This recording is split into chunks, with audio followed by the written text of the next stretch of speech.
Hello everyone, welcome back to soulful home making. कैसे हैं आप सब? मैं आशा करती हूँ आप लोग सब बहुत ही अच्छे से होंगे।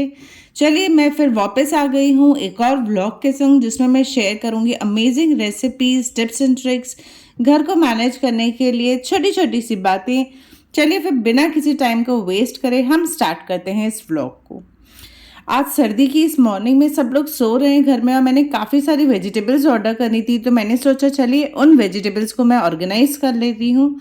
तो यहाँ पर मैं आलू और प्याज इस वाले कंपार्टमेंट में स्टोर करके रखती हूँ। तो इसके अंदर क्या है ना, नीचे होल्स होते हैं, तो उससे जितना भी कचरा होता है वो नीचे गिर जाता है।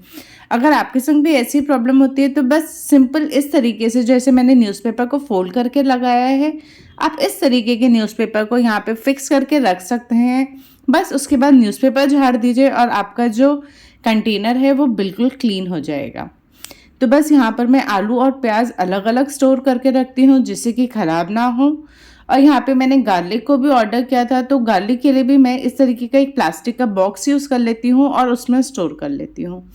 और सिलेंडर के पास में जो थोड़ी सी जगह बचती है, उसके अंदर जो मेरा आलू प्याज रखने का कंटेनर है वो एकदम परफेक्ट फिट हो जाता है। इसी के साथ यहाँ पर जो ग्रीन चिली है वो मैं यहाँ पर स्टोर कर लूँगी इस वाले कंटेनर में। इसमें स्टोर करने का सबसे बड़ा फ़ायदा ये होता है कि जो वेजिटेबल्स है ना वो काफ़ी लंबे टाइम तक फ्रेश रहती हैं। जो भी पानी छूटता है वो पानी इसके नीचे वाले लिड में चला जाता है, और जितना भी हमारी वेजिटेबल्स हैं वो काफ़ी फ्रेश रहती हैं। तो बस मैंने जितनी भी मेरी मिर्ची थी उसकी स्टेम्स को मैंने काट के इस तरीके से अलग कर लिया था, जिससे कि इनकी शेल्फ लाइफ काफ़ी ज़्यादा हो जाती है। नेक्स्ट जो है, मैंने लेमन ऑर्डर करे थे। नींबू अगर आप फ्रिज में लंबे टाइम तक रखते हो तो काफ़ी ख़राब हो जाते हैं, या तो सूख जाते हैं या गलने लग जाते हैं। अगर आप प्लास्टिक की थैली में इस तरीके से नॉट लगा के फ्रिज में रखते हो तो जो लेमन है वो बहुत ही लंबे टाइम तक फ्रेश रहते हैं। सर्दियों के टाइम में सब्जियां काफ़ी जल्दी ख़राब हो जाती हैं, इसलिए मैं थोड़ी थोड़ी ऑर्डर करती हूँ जितनी ज़रूरत होती है, और उसके बाद वापस से ऑर्डर कर लेती हूँ। इससे चीज़ों की वेस्टेज नहीं होती और मैनेजमेंट भी काफ़ी इजी हो जाता है। तो बस यहाँ पे जो वेजिटेबल नेट बैग्स आते हैं उसके अंदर मैं कैप्सिकम और टमाटो को स्टोर कर लूँगी। और साथ ही जो है, मैंने कैबेज भी ऑर्डर करी थी। कैबेज जब तक मुझे यूज़ नहीं करनी होती है मैं इसको इस तरीके के पैक में ही रखती हूँ, लेकिन मुझे अभी इसका एक सैलेड बनाना है जिसकी रेसिपी मैं आपके संग शेयर करूँगी। तो इसके लिए जितने भी इसका आउटर कवर है वो मैं आज ही रिमूव कर रही हूँ, क्योंकि मुझे ये आज ही यूज़ करनी है। चलिए, वेजिटेबल स्टोर करने के बाद सबसे पहला रूल जो मैं फॉलो करती हूँ वो होता है कि हाथ के हाथ आप क्लीनिंग कर लो। अगर आप हाथ के हाथ क्लीनिंग करके एक एक काम के बाद ही आगे बढ़ते हो तो आपको बहुत ज़्यादा काम जो है पीछे फैला हुआ नहीं मिलता।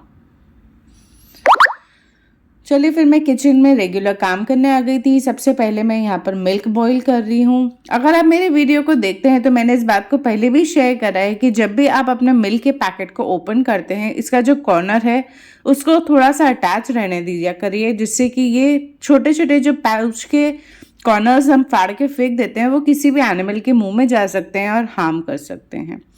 छोटी छोटी रिस्पॉन्सिबिलिटी तो हमको भी अपनी लेनी ही चाहिए। इतना सा काम करते करते जो मेरी लॉन्ड्री थी वो भी धुल गई थी, तो मैंने सोचा सबसे पहले मैं इसको ड्राई कर दूं। गुड़गांव में इतना ज़्यादा ठंड है, इतना फॉग है कि सन तो बिल्कुल आ ही नहीं रहा है, इसलिए कपड़े फटाफट सुबह सुबह धो के पूरे दिन जब हवा लगती है तभी रात तक थोड़े सूखते हैं, इसलिए मैं सबसे पहले जो है कपड़े धो के सुखा देती हूँ।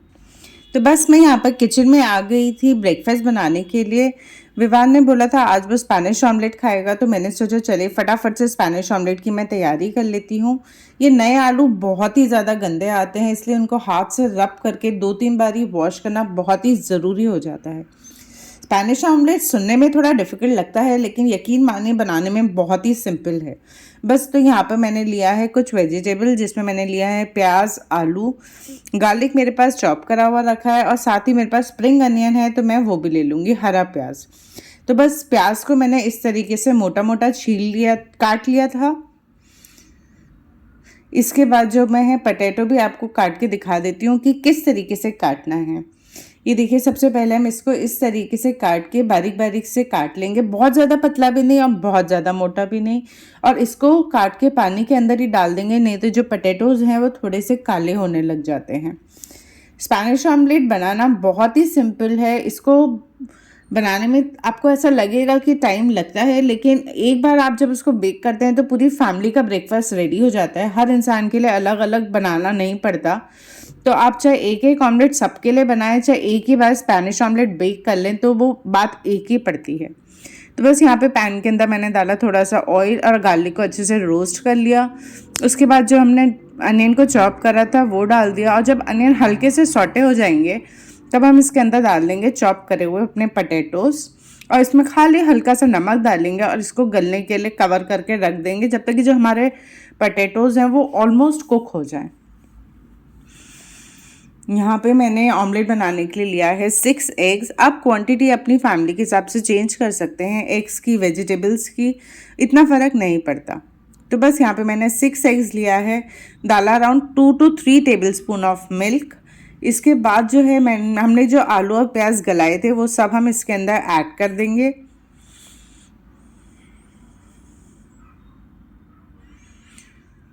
बस अब इसमें ऐड करेंगे सीजनिंग। यहाँ पे मैं डाल रही हूँ थोड़े से mixed herbs, chilli flakes, black pepper powder, और थोड़ा सा ये जो हमने ग्रीन अनियन काट के रखे थे वो, और फिर थोड़ा सा नमक हमने आलू को गलाने के लिए भी डाला था, तो अपने एडजस्ट करके सीजन करें अपनी रिक्वायरमेंट के हिसाब से। बस अब एक बेकिंग पैन लेंगे और उसको हम अच्छे से जो ग्रीस कर लेंगे, और इसके बाद जो हमारा एग मिक्स था इसके अंदर ही मैं थोड़ा सा चीज़ ऐड कर रही हूँ। इससे क्या होता है ना, पूरा ऑमलेट काफ़ी चीज़ी बनता है, खाली ऊपर ही एक चीज़ की लेयर नहीं आती है। यहाँ पर जो है मैंने मोज़रेला चीज़ यूज़ करा है।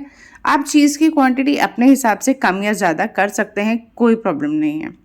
बस हम इस एग मिक्स को अच्छे से बेकिंग पैन पे स्प्रेड करेंगे। 2 से 3 बार इसको इस तरीके से टैप करिए जिससे जितना भी एयर है, बबल्स हैं, वो सब निकल जाएंगे और हमारा ऑमलेट काफ़ी फर्म बनेगा। इसके ऊपर मैंने डाल दिया एक चीज़ की पतली सी और लेयर।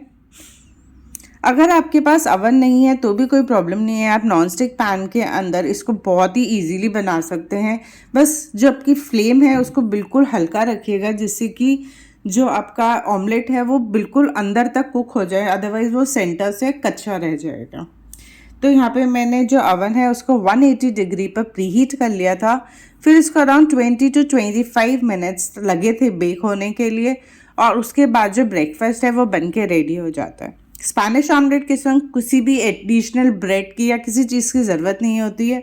ये अपने आप में कंप्लीट ब्रेकफास्ट होता है और काफ़ी हेवी होता है। तो पूरी फैमिली का ब्रेकफास्ट एक ही बार में बन के रेडी हो जाता है, और ये खाने में बहुत ही अमेजिंग टेस्ट करता है।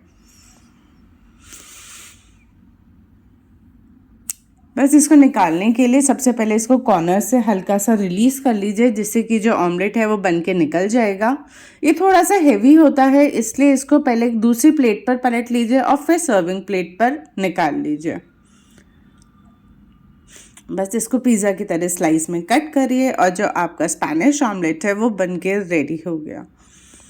अगर आप बेकिंग टाइम को एक्सक्लूड कर दें तो इसको बनाने में बस 10 से 12 मिनट ही लगते हैं और पूरी फैमिली का जो ब्रेकफास्ट है वो बन के रेडी हो जाता है। चलिए फिर हम फटाफट से जो ब्रेकफास्ट है उसको एंजॉय कर लेते हैं, फिर हम बढ़ेंगे आगे काम की तरफ। गुड़गांव में ना सर्दी काफ़ी ज़्यादा हो गई है। टेम्परेचर रात को ना 5 डिग्री तक चला जाता है, बहुत सर्दी हो जाती है। जो कॉटन की बेडशीट हम नॉर्मली यूज़ करते हैं ना, वो तो बहुत ही ज़्यादा ठंडी होने लग गई थी। तो मैंने सोचा इन बेडशीट्स को चेंज करके मैं यहाँ पर जो बेड कवर्स आते हैं ना थिक वाले, वो बिछा दूँ।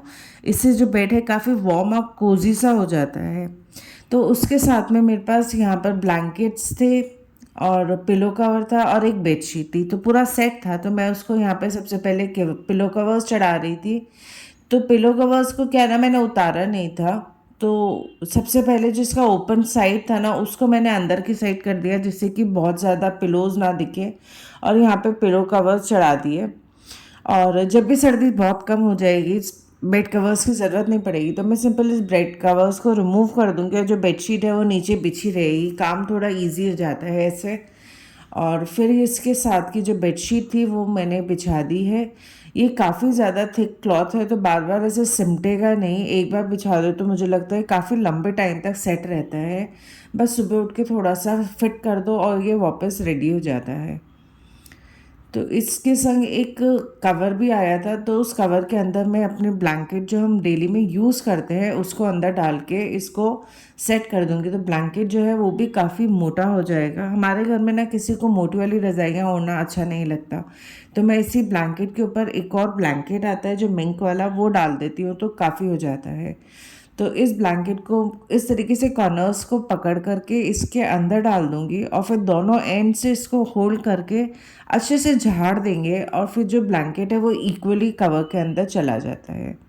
ये दिखने में थोड़ा डिफिकल्ट लगता है काम, लेकिन करने लगो तो काफ़ी सिंपल होता है। बस इसके कॉर्नर्स को आपको होल्ड करना ज़रूरी हो जाता है और ये इतना ज़्यादा हैवी हो जाता है कि बार बार नहीं सिमटता है। तो मैंने बस इसको एक बार यहाँ पे अच्छे से बिछा दिया है और यहाँ पे इसको अच्छे से झाड़ दूंगी, जिससे कि जो ब्लैंकेट है वो अंदर बिल्कुल क्रम्बल नहीं होगा और पूरा स्ट्रेट हो जाएगा। ये देखिए कुछ इस तरीके से। और ये बेड जो है वो अभी से ही इतना वार्म है, इतना वेलकमिंग सा लग रहा था कि हाँ अब रात को अच्छे से नींद आ जाएगी। कॉटन की बेडशीट में काफ़ी ज़्यादा ठंड लगने लग गई थी रात को।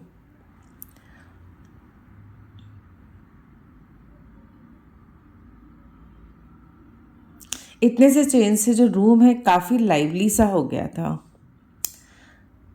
चलिए फिर बढ़ते हैं आगे काम की तरफ। यहाँ पर सर्दियों में रूम को थोड़ा सा और कोजी लुक देते हुए मैं यहाँ पर थोड़ी सी कैंडल लाइट कर रही थी। ये एरिया का सबसे बेस्ट मुझे पार्ट लगता है कि इसकी जो पीछे शैडो आती है ना वो बहुत ही सुंदर आती है।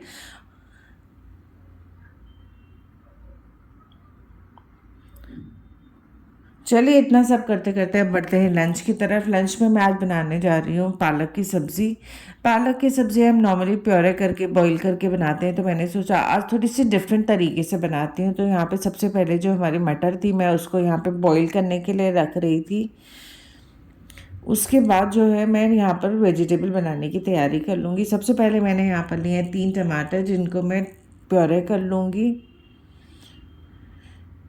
सीजनल वेजिटेबल्स खाना बहुत ही अच्छा होता है, तो मैं कोशिश करती हूँ किसी ना किसी तरीके से डिफरेंट टाइप से बना के दो, तो विवान को खाने में काफ़ी इंटरेस्ट भी आता है। वो काफ़ी मन से खाता है जब मैं बनाती हूँ, तो मुझे उसके लिए बनाना काफ़ी अच्छा लगता है। तो बस यहाँ पे जो मैंने पालक है उसको मैंने अच्छे से धो के ड्राई कर लिया था और फिर मैं इसको यहाँ पर इस तरीके से चॉप कर लूँगी। बहुत ज़्यादा बारीक चॉप करने की ज़रूरत नहीं है, बस थोड़ा सा चॉप करते जाएँ बीच बीच में से। और उसके बाद यहाँ पर सब्ज़ी को बनाने के लिए यहाँ पर सिंपल मैंने लिया है कढ़ाई में थोड़ा सा तेल, जीरा। उसके बाद मैंने ऐड करा है अनियन, चॉप्ड गार्लिक, और इसको अच्छे से रोस्ट कर लेंगे। उसके बाद मैं इसमें ऐड कर दूँगी टमाटो की प्योरे को। इसके अंदर हम डालेंगे बेसिक मसाले, नमक, मिर्ची, हल्दी, धनिया और थोड़ा सा गरम मसाला, और इसको कुक होने देंगे जब तक कि जो टमाटर है वो अच्छे से पक ना जाए।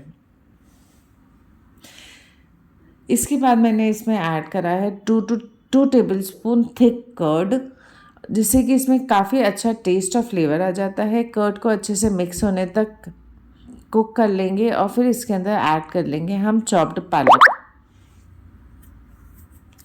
और साथ ही मैंने ऐड कर दी है जो हमने मटर को बॉईल करी थी वो भी। ये दिखने में बहुत ज़्यादा लगती है, लेकिन जब आप इसको कवर करके कुक करते हो तो ये काफ़ी कम हो जाती है। बस इसके अंदर मैं पनीर को ऐड करूँगी। मैंने पनीर की इस तरीके से जो पतली पतली स्लाइस हैं वो काट ली है और इस तरीके से मैं पनीर को तोड़ के इसके अंदर डाल दूँगी। आप चाहें तो पनीर को अच्छे से चॉप करके भी डाल सकते हैं, पर मुझे ना पनीर के थोड़े रफ़ एजेस जब सब्ज़ी में ऐसे तोड़ के डालो ना तो वो ज़्यादा अच्छा लगता है। पर खैर उससे कोई फ़र्क नहीं पड़ता, आप चाहें तो इसको फ़ाइन पीसेस करके भी डाल सकते हैं। बस जो हमारी सब्ज़ी है वो बन के रेडी हो चुकी थी। रोटी बनाने से पहले ही यहाँ पर मैं बनाने जा रही थी डिफरेंट सा सैलड। सैलड्स के अंदर थोड़ी सी अगर आप वैरायटी डालते जाते हो तो घर वालों को खाने में काफ़ी इंटरेस्ट आता है।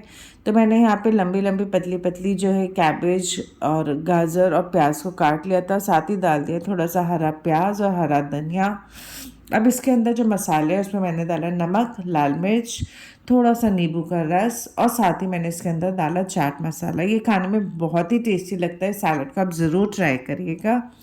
बस इसके बाद इसको मिक्स करना है। इसको मिक्स करने के लिए इसको हाथ से इस तरीके से प्रेस करते हुए मिक्स करें, जिससे जो सारे फ्लेवर्स हैं ना वो आपके वेजिटेबल्स में अच्छे से मिक्स हो जाए और वेजिटेबल थोड़ी सी कम क्रंची रह जाए, अच्छी से सॉफ्ट हो जाए। बस फिर बना लेंगे रोटी और जो हमारा खाना है वो बन के रेडी हो जाएगा। अगर छुट्टी वाले दिन अगर ढंग से अच्छे से बैठ के खाना नहीं खाओ ना तो फिर बिल्कुल मज़ा नहीं आता। बाकी पूरे वीक तो सब भागते दौड़ते ही टाइम निकल जाता है, छुट्टी वाले दिन कम से कम घर का अच्छा मील सबको मिलना ही चाहिए। तो बस ये देखिए सैलेड जो है काफ़ी सॉफ्ट सा हो चुका था और ये खाने में भी बहुत ही टेस्टी लग रहा था।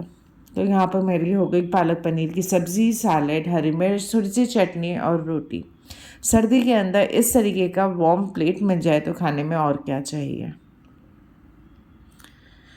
चलिए इतना सब कुछ करते करते बहुत ही टाइम हो गया था, तो मैंने सोचा खाना खाने के बाद मैं बैठ जाती हूँ विवान को पढ़ाने के लिए और साथ ही मैं यहाँ पर अपनी भी डायरी लेके बैठ जाती हूँ जिसमें मुझे आगे की जो प्लानिंग करनी होती है वो सब मैं कर लेती हूँ कि मुझे आगे दिन में क्या लाना है, क्या शॉपिंग करनी है, ग्रोसरी लिस्ट जो भी ख़त्म हो रही है वो सब प्लान कर लेती हूँ और साथ ही यहाँ बैठ के मैं विवान को पढ़ा भी लेती हूँ।